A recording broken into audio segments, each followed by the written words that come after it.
Let me give you a few quick notes about the definition of the definite integral.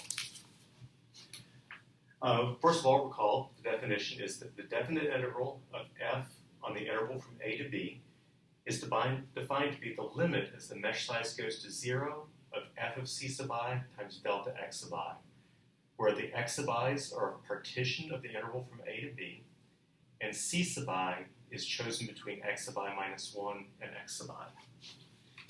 Now, here are some notes about this. First of all, some good news.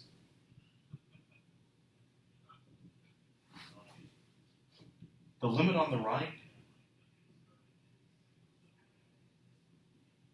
converges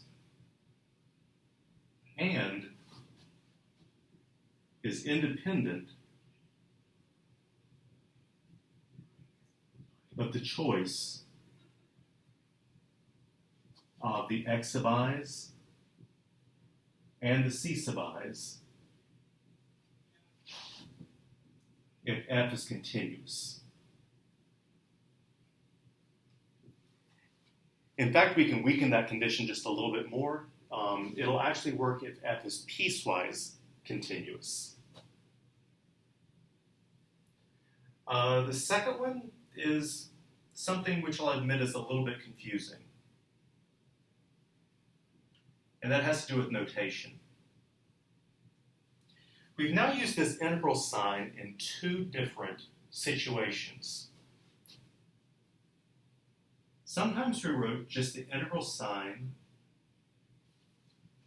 like this with no a and b, and we used that to represent an antiderivative.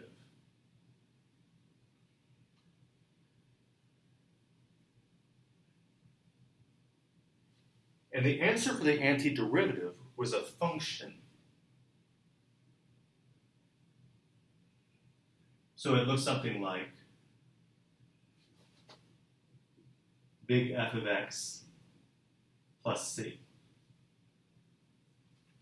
But now I've given you a very, very similar notation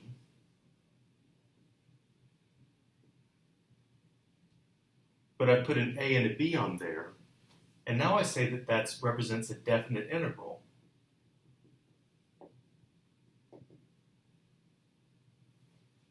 And that the answer is a number.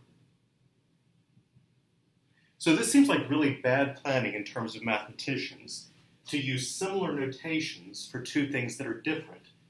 Without the a and the b, this represents a function, and with the a and the b, it represents a number, which is the area under the curve.